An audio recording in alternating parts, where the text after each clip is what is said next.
filimka wuxuu ku bilaabanayaa xabsi aad u adag oo ku yaalo Colorado iyadoona ninkan Uri lagu magacaabo saaxiibadiisa ay uga digayaanba nin kale oo Jack lagu magacaabay maalintii xigtayna Jack ayaa arkayna Uri weeraraya si kastaba ha ahaatee Ray dhankiisa wuu iska celinayaa ninkan tanina waxay ka dhigaysaa in labadooda ilaalada ku xiraan boqol gaar ah kaasoona loogu talgalay maxaabiista halista badan maadaama isdagaalina Ray waxaa lagu xirayaa qol aad u yar kaasoona aan lahayn wax daaqad ah sidoo kalena mar walba kaamirooyinka ammaanka ah ayaa lagala soconaya dhaqdhaqaaqiisa intaas kadib Ray isla markiiba wuxuu degayaa qorshe uu kaga baxsanayo xabsigan ugu horeyntiina wuxuu baaritaan ku samaynayaa xabsiyada lagu xiro dadka halista badan isagana wuxuu ka warhelayaa in xabsiyadaas ay leeyihiinba meel haba ay ka soo gasho isagana kadib markuu ogaaday in qaybtan ay dayacad ka jirto dhinaca ilaalada tani waxay ka dhigaysaa in qorshihiisa ay u fududaato maalmo badanna isaga wuxuu daawanayaa habdhaqanka ilaalada tanina waxay u fududaynaysaa inuu bartaba waxyaabaha ay maalin walba sameeyaan kaasoon ay kow ka ahayd in muddo daqiiqadaha ay bannaanka aadaan si ay sigaar u soo cabaan isagoo adeegsanayaan xogta wuxuu qorsheynayaa wakhtiga saxda ah ee ku habboon qorshihiisa baxsadka ah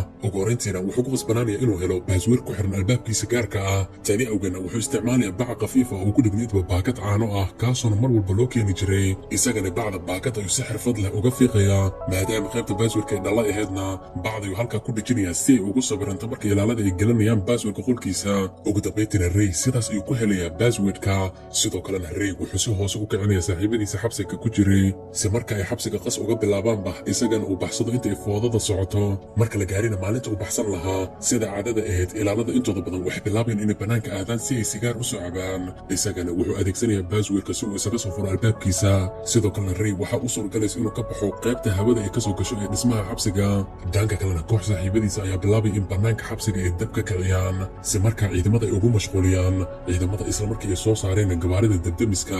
Ray wuxuu hoosgalayaa gaariga dabdamiska ee bannaanka aadayay ugu dambayntiina kadib markii uu si dhammaystiran uga baxay xabsiga bannaanka waxaa ka kaxaynaya laba saaxiibadiisa ahayd kuwaasoona Hash iyo Abigail lagu kala magacaabay Ray intaa kadib wuxuu kaga teganayaa goobaha wicitaanka dadweynaha maadaama qof uu wacayna isla markiiba booliiska ay ogaanaya halka uu joogo wayna qabanayaan intaa kadib si kastaba ha ahaatee kahor intaysan dib ugu celin xabsiga halka waxaa imaanaya nin Lester lagu magacaabo isaga ayaana la hadlaya saraakiisha isagoona u sheegaya in Ray ay sii daayaan muuqaalka xigan waxaan arkaynaa Ray iyo Lester oo la hadlaya madaxa sare ee xabsiga ugu dambayntiina halkan waxaan ogaanaynaa in Ray uu yahayba maamulaha guud ee shirkad ka shaqaysa arrimaha amniga shaqada shirkaddan ayaana ahayd in keliya ay hubiyaan ammaanka xabsiyada Ray ma uusan ahayn dambiile balse wuxuu ahaa ganacsade kaasoona gala xabsiyada si markaa u soo saaro meelaha uu daciifka ka yahay xabsiga ayna dhici kartaba in maxaabiista ay kaga baxsadaan ilaalada xabsiga aad ay ula yaabayaan sida Ray uga baxsada xabsigan aadka loo ilaaliyo intaas kadib madaxa xabsiga wuu uga mahad celinayaa maadaama ogaadayba meel uu xabsigan ka jilicsan yahay kadib kulankoodana Ray markiisii ugu horeysay uu imaanaya xafiiskiisa guud ee shirkadiisa maadaama muddo 5 bilood uu ka maqnaa isagana way wada salaamayaan dhammaan shaqaalihiisii ka shaqaynaya kambanigiisa saaxiibkiisa ganacsigana Lester wuxuu u sheegayaa in kulan uu la leeyahayba Jessica oo ka socota CIA-da Mareykanka Jessica iyadana waxay doonaysay in loo hubiyaba ammaanka xabsi aad u adag oo mar dhow la furay sidoo kalena waxay u sheegaysaa in isaga iyo kambanigiisaba aysan ogaan dooninba halka uu ku yaalo xabsigaas Jessica $1,000,000 ay u soo bandhigaysaa si uu uga soo baxsado xabsigaas saaxiibkiisa Lesterna wuxuu isaga ku dhiirigelinayaa in Ray uu heshiiskan galo intaas kadib Ray waxaa loo sameynaya dhalasho been ah isagoona loo abuurayo dembigii uu ku gali lahaa xabsiga marka la gaarina maalinta uu geli lahaa xabsiga saaxiibadiis waxay bilaabeen in qalab GPRS ay geliyaanba jirkiisa si marka ay u ogaadaanba halka xabsiga uu ku yaalo si kastaba ha ahaatee isaga koox kale ayaa afduumanaysa kooxdanna waxay bilaabayeen inay isla markiiba ka saaraan qalabkii la socoshada ahaa ee jirkiisa la geliyey ugu dambayntiina ayaga ayaa xabsiga geenaya isagoo meel daboolan Ray markuu soo kaco wuxuu is arkaya isagoo ku dhex jira goob wada dhala ah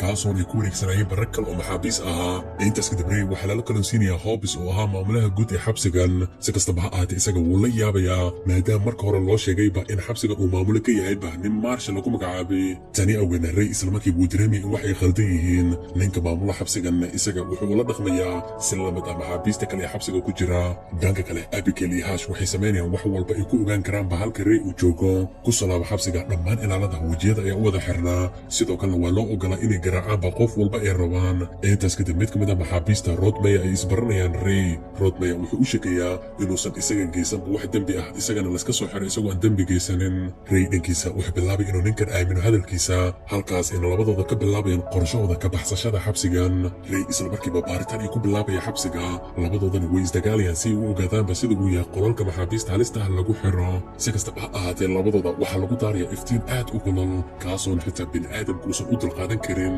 ujeedka iftiinkan ayaan ahaa in maxaabiista looga dhigaba inay noqdaanba kuwo jirkooda daciif ah kadib markii maalin ku jireen ciqaabtan dhakhtarka xabsiga ayaa ugu imaanaya isagoona hubinaya caafimaadkooda nasiib xumar dhakhtarka uma jawaabayo kadib markii Ray uu weydiiyey inuu u sheegaba halka saxda ay joogaanba hadda muddo badan kadibna labadooda waxaa laga soo saaray qolkii ay ku jireen Ray intuu ku jira qolkana wuxuu ogaanayaa in qaybta hoose ee qolka uu boolal ku arkayba sida awgeedna Rodmer ayuu u dirayaa si uu u raadiyo barrier si uu qaybta hoose ugu furo maalintii xigtayna Rodmer waxaa lala kulansiinaya maamulaha guud ee xabsiga kadib markii uu isaga dalbaday Rodmer wuxuu bilaabay in si bareer ah uu ilaalada u kala tuuro taanina waxay ka dhigaysaa in Rodmer ay biyo cabsiyaanba inta ay jirdilayeenna isaga waxaa u suurgalaysa in barrier uu halkaa taalo uu helaba jeebka iyo inta kadib gashanaya isagoo aan la dareemin kulankaas kadibna Ray ayuu inta kadib birta la wadaagayaa wuxuuna weydiinayaa isaga haddii uu xog cusub helay Ray wuxuu u sheegayaa kadib markii uu baaritaan dheer ku sameeyey qaab dhismeedka xabsiga isaga wuxuu ogaaday in xabsigan uu ku yaalaba dhulka hoostiisa sidaas awgeedna haddii ay u suurgashay inay furaan boolasha xabsiga qolkii adkaa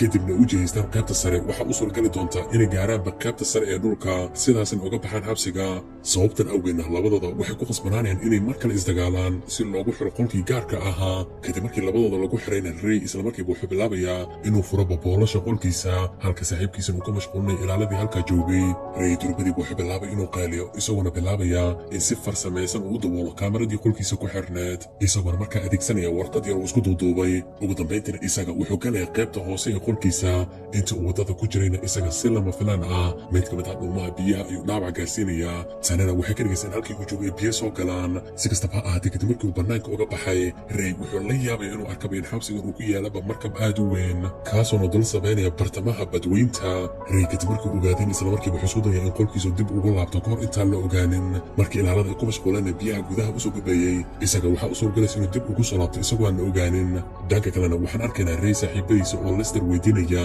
halka Ray uu ku sugan yahay maadaama isaga ogaa si kastaba ha ahaatee Lester wuu ka diidayaa inuu u sheego wuxuuna u raacinayaa in Ray uu ku jiro shaqadiisa ayagana kadib markii ay baxeen waxaan arkaynaa Lester oo wacaya maamulaha guud ee xabsiga Ray uu ku jiray Lester wuxuu u sheegayaa in Ray uu marna ka soo bixinba xabsiga heshiis aynu intaa kadib ninkan la galayaa halkana waxaa soo baxaysa in Lester uu doonayo la wareegida maamulka guud ee Ray kambanigiisa isagana tani awgeed ay u samaynayaan ficladan guracan dhanka kalena Abigail iyo Hash waxay sii wadayaan baaritaanka ay ku raadinayaanba saaxiibkooda Hash wuxuu helayaa xabsi aad u weyn kaasoona The Grave lagu magacaabay si kastaba ha ahaatee Hash ma uusan garanayn halka saxda ee xabsigan uu ku yaalo ku soo laaba xabsiga Ray iyo Rodmer waxay bilaabayaan inay baaritaan ku sameeyaan guud ahaan ilaalada nasiib xumar ayaga middan way ku adkaanaysaa maadaama aysan kala garan karinba wejiyadooda si kastaba ha ahaatee waxay maalmo kadib ogaanayaan waxyaabo ay mar walba sameeyaan ilaalada tani awgeena qorshaha xiga ay u gudbayaan kaasoona ahaa inay ka fikiraanba halka saxda ee ku habboon inay kaga baxsadaanba xabsigan ugu horan Ray dhakhtarka ayuu caawinaad weydiisanaya si kastaba ha ahaatee diidmo ayuu kala kulmayaa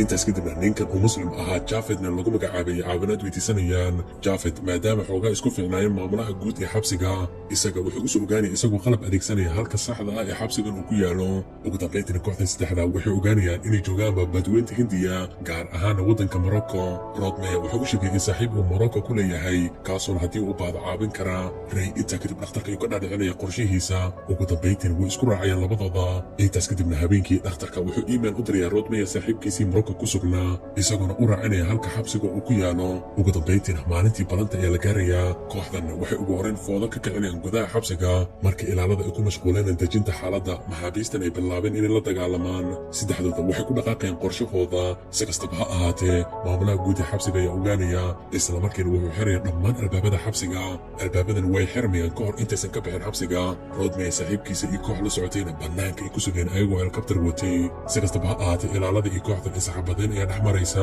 tanina Jafed ay ka dhigaysa in la toogto Ray isla markiiba qorshe uu keenayaa Rodmer iyo u sheegay in Jafed uu la joogo halka isagana uu aadayo qolka maamulka xabsiga si uu mar kale u soo furo albaabada qaybta sare ee la xiray Jafed wuxuu u sheegay inay ka tagaanba isaga maadaama uu si xun u dhaawacmay xoogaa kadibna ilaalada ay soo gaaray halkii Jafed uu joogay halkaas ina maskiinkan ku dilayaan dhanka kalena Ray wuxuu dimanaya dhammaan korontada xabsiga tanina waxay ka dhigaysaa in Rodmer uu u gudbo qaybta sare ee markabka isagoona sidoo kale ugu dambayntii helikabtarka fuulaya markii ilaalada ay soo ciirsadeenna Rodmer qori helikabtar ku dhignaa ayuu ku baabi'inaya ciidamadii daba socday intaas kadibna isaga iyo saaxiibadiisa Ray ay sugayaan si kastaba ha ahaatee Ray markabka ay ku xayirmaya ilaaladan meel kasta ay ka baarayaan isaga tani awgeena intii uu qaybta sare ka bixin lahaa isaga qaybta hoose ee badda ayuu ka baxayaa nasiib wanaagna Rodmer ayaa arkaya Ray oo hareeraha markabka ku dabaalanaya ugu dambayntiina Ray jaranjarada helikabtarka ayuu qabsanaya isagana wuxuu bilaabaya inuu toogto fuustooyin shidaal ah oo markabka saarnaa qaraxana maamulaha guud ee xabsiga ilaaladii la joogay ayaa ku dhimanaya ugu dambayntiina labadooda waxay ku deganayaan xeebta Morocco isla markaana gaari ay halka ugu imaanaya isagana wuu la yaabay kadib markii Jessica ay soo muuqatay taasoona ahayd qoftii u soo bandhigtay shaqadan sidoo kale wuxuu la yaabayaa kadib markii Rothmeyer uu sheegay in ayada ay tahay gabadhiisa saxda ah intaas kadib waxaan ogaanaynaa in Rothmeyer iyo Jessica ay qorshahan isla ogaayeenba iyadana maadaama uu geed in Ray uu ka soo baxsan karo xabsigaas sababtan awgeed ay ugu dirtayba in Ray uu galo xabsiga si markaa halka isku bartaan aabaheeda isagana uu halka uga soo badbaadiyo muuqaalka xigana Ray Abigail iyo la kulmaya iyadana waxay u sheegaysaa in Lester uu la wareegay kambanigiisa si kastaba ha ahaatee iyada iyo Haash ay ka caawinaya qaabkii u shaqoon lahayn Lester ugu dambayntiina Haash ayaa madaxa wax uga dhufanaya isagoo gaarigiisa fuulayay Lesterna wuxuu meelka u soo laabanaya isagoo weli gaarigiisa ku jiray si kastaba ha ahaatee waxaan arkaynaa in gaarigiisa ay saareenba markaba aad u weyn kaasoo aan la ogeyn halka uu socdo halkaas inuu ku dhammaanaya filimkana haddaba haddii aad halkan ila soo gaartay waan kaga mahadcelinaya daawashadaada quruxda badan ugu dambayntiina intaan iskaga gaarina muuqaalka xiga waxaan kaga tagaya intaas iyo amaana allah maca asalaama